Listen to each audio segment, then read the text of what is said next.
Hi எல்லோருக்கும் வணக்கம். Mixer boss season 9 Tamil.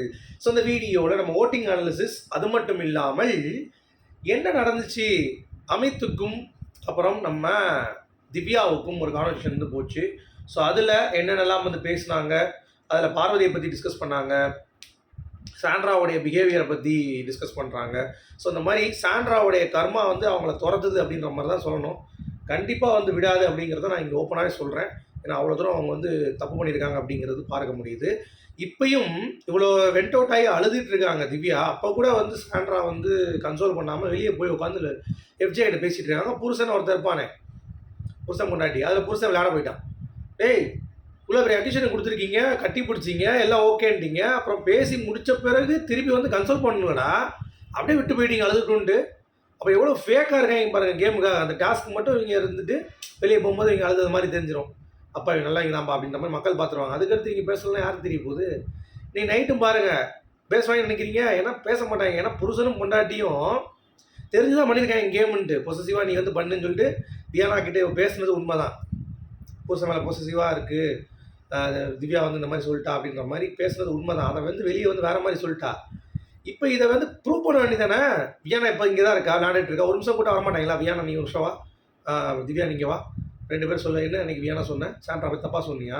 Sandra என்ன சொன்னா என்னை பற்றி பாசிட்டிவாக? நீங்கள் எதுக்கு நீ வந்து திவ்யா கிட்ட இப்படி பேசி விட்ட அப்படின்ற மாதிரி ஒரு வார்த்தை பேசலாம்ல. ஏன் சாண்ட்ரா கோபமாக இருக்கு? ஏன்னா பண்ண முடியாது. சாண்ட்ரா அதை வச்சு தான் வியானிட்ட பேசியிருக்கா, அதை வச்சு தான் திவ்யாட்ட பேசாமல் இருந்து ஒரு கேம் ஆடினா. இது பார்வதிக்கிட்டேயும் நம்ம சாண்ட்ரா வந்து பார்த்தீங்கன்னா ஒரு கேம் ஆடினாங்கிறது உங்கள் எல்லாத்துக்குமே தெரியும். ரெட் கார்டு வந்து வாங்கியிருக்கணும். அதாவது சாண்ட்ராவுடைய பிளான் வந்து கமருதீனுக்கு வாங்கி கொடுக்கணுங்கிறது. பார்வதி கூட வச்சுட்டு கமருதீனை காலி பண்ணலாம்னு நினச்சா, பட் பார்வதியும் போனது அவளை எதிர்பார்க்கல. 2 பேரையும் காலி பண்ணிட்டா.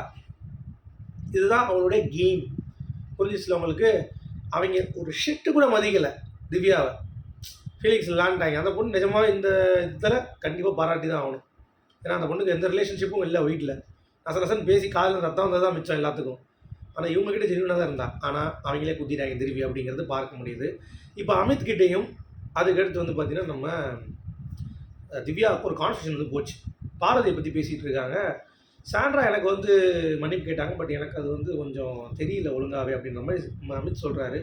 எனக்கும் அப்படி தான் இருந்துச்சு அப்படிங்கிற மாதிரி அவங்களும் சொன்னாங்க. அதுக்கடுத்து அவங்களுடைய இதை சொல்கிறாங்க. எனக்கும் ஜென்யூனாக படலை சாண்ட்ரா வந்து கிஸ் பண்ணி அழுதது, அதெல்லாம் ரொம்ப ஃபேக்காக இருந்தது. எனக்கு மட்டும் இல்லை, பார்க்குறவங்க எல்லாத்துக்குமே வந்து ஃபேக்கு, அவங்கள நம்ப முடியல அப்படின்ற மாதிரி சொல்கிறாங்க. பிரஜனும் வந்து பேசுனது எனக்கு நம்பிக்கை கொடுக்கல, எனக்கு அந்த ஹோல்டே கொடுக்கல அப்படின்ற மாதிரி வந்து பேசுனாங்க. அப்போ தான் வந்து நம்ம பால் டப்பா இருக்காரு அமித், அவர் வந்து சொல்கிறாரு, பார்வதிக்கிட்டேயும் நான் அப்படி தான் வந்து பழகினேன். நான் பழகினது உண்மை, ஆனால் பார்வதி என்கிட்ட உண்மையாக பழகலை, உண்மையாக பாசம் இல்லை என்கிட்ட அப்படின்ட்டு.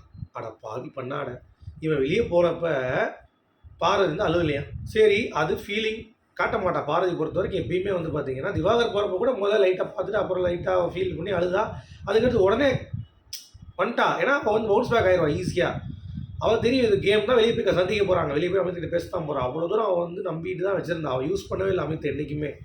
பீரியட் இஷ்யூவில் ஒரு வட்டம் வந்து பார்த்தீங்கன்னா பேசுனால தான் நாமினேட் கூட பண்ணான். சரியா? மற்றபடி அமித் நாமினேட் பண்ணல. அமித் வந்து இவருடைய தயவு, சாண்ட்ராவோட தயவால் தான் இவ்வளோ தூரம் வந்திருக்காப்புல அப்படிங்கிறது அவருக்கு தெரியல. அவர் உட்காந்து உண்மையான பாசம் இல்லைன்னு யாரா வெளியே போய் இன்டர்வியூவில் பார்வதியை வந்து தனது தப்பு, கேவலம், அவங்க என்ன பண்ணாங்க தெரியுமா, ஆச்சு ஊச்சுன்னு சொல்லிட்டு எவ்வளோ கேவலமான அக்யூஷன் வந்து வச்சார் அமித். இவர் வந்து சொல்கிறார் உண்மையாக பாசம் இருந்தவன் எவனாவது வந்து பார்வதி அப்படி பேசுவானா? அமித் நடிக்காதையா நீங்கள்? எப்படியா நீ பேசுகிற? பார்வதி பாசமே இல்லை, பார்வதி வந்து பாசமே எனக்கு இல்லை அப்படின்ட்டு என்ன இது பேச்சு? கேவலமாக இருக்கியா? நிஜமாக சொல்கிறேன், கேவலமாக இருக்குது நீங்கள் பேசுகிறது. எப்படி ஒரு பொண்ணு மேலே அசால்ட்டாக அக்யூஷன் வச்சுட்டு போயிடுறீங்க நீங்கள் பாட்டு? உங்களுடைய கருத்துக்கள் இதில் என்னென்னு சொல்லுங்க மக்களே. பட் சாண்ட்ராவுடைய ஃபுல் அவுட் ட்ராமா ஒன்றும் பண்ண முடியாது இனிமேல் அப்படிங்கிறது தான். சரி, அஃபீஷியலில் number 1 Sabari, okay. Number 2 Aurora, number 3 Divya Ganesh, number 4 Vikkals Vikram. Okay, இது அஃபீஷியலில் சொல்கிறேன், அன்அஃபீஷியல் ட்வீட் வந்துடாதீங்க, ஓகேவா? அஃபீஷியலில் சொல்கிறேன். திவ்யாவுக்கும் நம்ம அரோராவுக்கும் டஃப் காம்படிஷன் போயிட்டுருக்கு. சபரி சேஃப், நம்பர் 1 இடத்துல இருக்கார். இதுதான் அஃபீஷியலுடைய போட்டிங்.